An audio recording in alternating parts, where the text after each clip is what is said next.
गर्भ गीता बहुत ही अनोखा ग्रंथ है। इसमें संपूर्ण ज्ञान समाहित है। श्री कृष्ण भगवान जी का वचन है कि जो प्राणी इस गर्भ गीता का सद्भावना से विचार मनन करता है वह फिर गर्भवास में नहीं आता है। उसे जीवन मरण के चक्र से छुटकारा मिल जाता है। सभी को गर्भ गीता का अनुशीलन अवश्य करना चाहिए। साथ ही यह मान्यता भी है कि जो गर्भवती महिला गर्भ गीता का श्रवण करती है उसका गर्भस्थ शिशु अच्छे संस्कार ग्रहण करता है। जन्म लेने के बाद वह आदर्श जीवन व्यतीत करता है। अर्जुन, हे कृष्ण भगवान, ये प्राणी जो गर्भवास में आता है वह किस दोष के कारण आता है? हे प्रभु जी, जब ये जन्मता है तब इसको जरा आदि रोग लगते हैं, फिर मृत्यु होती है। हे स्वामी, वह कौन सा आर कर्म है जिसके करने से प्राणी जन्म मरण से रहित हो जाता है? भगवान कृष्ण, हे अर्जुन, यह मनुष्य जो है सो अंधा व मूर्ख है जो संसार के साथ प्रीति करता है। ये पदार्थ मैंने पाया है और वह मैं पाऊंगा, ऐसी चिंता इस प्राणी के मन से उतरती नहीं। 8 पहर माया को ही मांगता है। इन बातों को करके बार बार जन्मता और मरता है। वह गर्भ विषय दुख पाता रहता है। अर्जुन, हे श्री कृष्ण भगवान, यह मन मद मस्त हाथी की भांति है। तृष्णा इसकी शक्ति है। यह मन तो 5 इंद्रियों के वश में है। काम, क्रोध, लोभ, मोह और अहंकार, इन पांचों में अहंकार बहुत बली है। सो कौन यल है जिससे मन वश में हो जाए? भगवान कृष्ण, हे अर्जुन, यह मन निश्चय ही हाथी की भांति है। तृष्णा इसकी शक्ति है। मन 5 इंद्रियों के वश में है। अहंकार इनमें श्रेष्ठ है। हे अर्जुन, जैसे हाथी अंकुश कुंडों के वश में होता है वैसे ही मनरूपी हाथी को वश में करने के लिए ज्ञान रूपी अंकुश है। अहंकार करने से यह जीव नरक में पड़ता है। अर्जुन, हे भगवान, जो एक तुम्हारे नाम के लिए वन खंडों में फिरते हैं, एक वैरागी हुए हैं, एक धर्म करते हैं, इनको कैसे जाने? जो वैष्णव हैं वे कौन हैं? भगवान कृष्ण, हे अर्जुन, एक वे हैं जो मेरे ही नाम के लिए वनों में फिरते हैं, वे सन्यासी कहलाते हैं। एक वे हैं जो सिर पर जटा बांधते हैं और अंग पर भस्म लगाते हैं, उनमें मैं नहीं हूँ क्योंकि इनमें अहंकार है, इनको मेरा दर्शन दुर्लभ है। अर्जुन, हे भगवान, वह कौन सा पाप है जिससे स्त्री की मृत्यु हो जाती है? वह कौन सा पाप है कि जिससे पुत्र मर जाता है? और नपुंसक कौन पाप से होता है?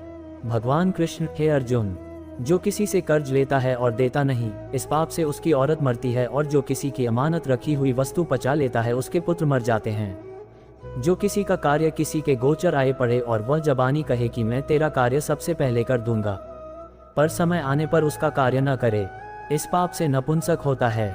ये बड़े पाप हैं। अर्जुन, हे भगवान, कौन पाप से मनुष्य सदैव रोगी रहता है? किस पाप से गधे का जन्म पाता है? स्त्री का जन्म तथा टट्टू का जन्म क्यों कर पाता है? और बिल्ली का जन्म किस पाप से होता है? भगवान कृष्ण, हे अर्जुन, जो भी मनुष्य कन्यादान करते हैं और इस दान में मूल्य लेते हैं वे दोषी हैं। वे मनुष्य सदा रोगी रहते हैं। जो विषय विकार के वास्ते मदिरा पान करते हैं वे टट्टू का जन्म पाते हैं। और जो झूठी गवाही भरते हैं वे औरत का जन्म पाते हैं। जो औरतें रसोई बना के पहले आप भोजन कर लेती हैं और पीछे परमेश्वर को अर्घ्य दान करती हैं तो वे बिल्ली का जन्म पाती हैं। और जो मनुष्य अपनी झूठी वस्तु दान करते हैं वे औरत का जन्म पाते हैं। वह गुलाम औरतें होती हैं। अर्जुन, हे भगवान, कई मनुष्यों को आपने सुवर्ण दिया है सो उन्होंने कौन सा पुण्य किया है? और कई मनुष्यों को आपने हाथी, घोड़ा, रथ दिए हैं, उन्होंने कौन सा पुण्य किया है? भगवान कृष्ण, हे अर्जुन, जिन्होंने स्वर्ण दान किया है उनको घोड़े वाहन मिलते हैं। जो परमेश्वर के निमित्त कन्यादान करते हैं सो पुरुष का जन्म पाते हैं। अर्जुन, हे भगवान, जिन पुरुषों के अंदर विचित्र देह है उन्होंने कौन सा पुण्य कार्य किया है? किसी किसी के घर संपत्ति है, कोई विद्यावान है, उन्होंने कौन सा पुण्य कार्य किया है? भगवान कृष्ण, हे अर्जुन, जिन्होंने अन्नदान किया है उनका सुंदर स्वरूप है। जिन्होंने विद्या दान किया है वे विद्यावान होते हैं। जिन्होंने संतों की सेवा की है वे पुत्रवान होते हैं। अर्जुन, हे भगवान, किसी को धन से प्रीति है, कोई स्त्रियों से प्रीति करते हैं, इसका क्या कारण है समझाकर कहिए।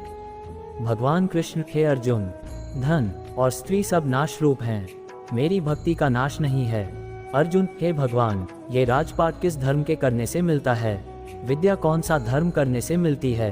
भगवान कृष्ण, हे अर्जुन, जो प्राणी काशी में निष्काम भक्ति से तप करते हुए देह त्यागते हैं वे राजा होते हैं। और जो गुरु की सेवा करते हैं वे विद्यावान होते हैं। अर्जुन, हे भगवान, किसी को धन अचानक बिना किसी परिश्रम से मिलता है सो उन्होंने कौन सा पुण्य कार्य किया है? भगवान कृष्ण, हे अर्जुन, जिन्होंने गुप्त दान किया है उनको धन अचानक मिलता है। जिसने परमेश्वर का कार्य और पराया कार्य संवारा है वे मनुष्य रोग से रहित होते हैं। अर्जुन, हे भगवान, कौन पाप से अमली होते हैं और कौन पाप से गूंगे होते हैं और कौन पाप से कुष्ठी होते हैं। भगवान कृष्ण, हे अर्जुन, जो आदमी नीच कुल की स्त्री से गमन करते हैं वो अमली होते हैं। जो गुरु से विद्या पढ़कर मुकर जाते हैं सो गूंगे होते हैं। जिन्होंने गौघात किया है वे कुष्ठी होते हैं। अर्जुन, हे भगवान, जिस किसी पुरुष की देह में रक्त का विकार होता है वह किस पाप से होता है और दरिद्र होते हैं। किसी को खंड वायु होती है और कोई अंधे होते हैं तो कोई पंगु होते हैं, सो कौन से पाप से रहित होते हैं। और कई स्त्रियां बाल विधवा होती हैं तो ये किसी पाप से होती हैं। भगवान कृष्ण, हे अर्जुन, जो सदा क्रोधवान रहते हैं उन्हें रक्त विकार होता है। जो मलिन रहते हैं वे सदा दरिद्री होते हैं। जो कुकर्मी ब्राह्मण को दान देते हैं उनको खंड वायु होती है। जो पराई स्त्री को नंगी देखते हैं, गुरु की पत्नी को कुदृष्टि से देखते हैं, सो अंधे होते हैं। जिसने गुरु और ब्राह्मण को लात मारी है वो लंगड़ा व पंगु होता है। जो औरत अपने पति को छोड़कर पराये पुरुषों से संग करती है सो वह बाल विधवा होती है। अर्जुन, हे भगवान, तुम पर ब्रह्म हो, तुमको नमस्कार है। पहले मैं आपको संबंधी जानता था परंतु अब मैं ईश्वर रूप जानता हूँ। हे परब्रह्म, गुरु दीक्षा कैसी होती है सो कृपा कर मुझको कहो। भगवान कृष्ण, हे अर्जुन, तुम धन्य हो, तुम्हारे माता पिता भी धन्य हैं जिनके तुम जैसा पुत्र है। हे अर्जुन, सारे संसार के गुरु जगन्नाथ है। विद्या का गुरु काशी, चारों वर्गों का गुरु सन्यासी है। सन्यासी उसको कहते हैं जिसने सबका त्याग करके मेरे विषय में मन लगाया है, सो ब्राह्मण जगत गुरु है। हे अर्जुन, ये बात ध्यान देकर सुनने की है। गुरु कैसा करें? जिसने सब इंद्रियां जीती हो, जिसको सब संसार ईश्वरमय नजर आता हो और सब जगत से उदास हो। ऐसा गुरु करे जो परमेश्वर को जानने वाला हो और उस गुरु की पूजा सब तरह से करे। हे अर्जुन, जो गुरु का भक्त होता है और जो प्राणी गुरु के सम्मुख होकर भजन करते हैं उनका भजन करना सफल है। जो गुरु से विमुख हैं उनको सप्त ग्रास मारे का पाप है। गुरु से विमुख प्राणी दर्शन करने योग्य नहीं होते। जो गृहस्थी संसार में गुरु के बिना है वो चांडाल के समान है। जिस तरह मदिरा के भंडार में जो गंगाजल है वह अपवित्र है, इसी तरह गुरु से विमुख व्यक्ति का भजन सदा अपवित्र होता है। उसके हाथ का भोजन देवता भी नहीं लेते, उसके सब कर्म निष्फल हैं। कुक, सूक, गदर्भ, काक, ये सब की सब योनियां बड़ी खोटी योनियां हैं। इन सब से वह मनुष्य खोटा है जो गुरु नहीं करता। गुरु बिना गति नहीं होती, वह अवश्य नरक को जाएगा। गुरु दीक्षा बिना प्राणी के सब कर्म निष्फल होते हैं। हे अर्जुन, जैसे चारों वर्णों को मेरी भक्ति करना योग्य है वैसे गुरुधार के गुरु की भक्ति करना योग्य है। जैसे गंगा नदियों में उत्तम है, सब व्रतों में एकादशी का व्रत श्रेष्ठ है, वैसे ही हे अर्जुन, शुभ कर्मों में गुरु सेवा उत्तम है। गुरु दीक्षा बिना प्राणी पशु योनि पाता है। जो धर्म भी करता है सो पशु योनि में फल भोगता है। वह 84 योनियों में भ्रमण करता रहता है। अर्जुन, हे श्री कृष्ण जी भगवान, गुरु दीक्षा क्या होती है? भगवान कृष्ण, हे अर्जुन, धन्य जन्म है उसका जिसने ये प्रश्न किया है। तू धन्य है। गुरु दीक्षा के 2 अक्षर हैं, हरि ओम। इन अक्षरों को गुरु कहता है। ये चारों वर्णों को अपनाना श्रेष्ठ है। हे अर्जुन, जो गुरु की सेवा करता है उस पर मेरी प्रसन्नता है।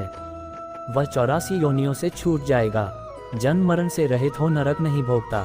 जो प्राणी गुरु की सेवा नहीं करता वह 3.5 करोड़ वर्ष तक नरक भोगता है। जो गुरु की सेवा करता है उसको कई अश्वमेघ यज्ञ के पुण्य का फल मिलता है। गुरु की सेवा मेरी सेवा है। हे अर्जुन, हमारे तुम्हारे संवाद को जो प्राणी पढ़ेंगे और सुनेंगे वो गर्भ के दुख से बचेंगे, उनकी 84 योनियां कट जाएगी। इसी कारण इस पाठ का नाम गर्भ गीता ज्ञान है।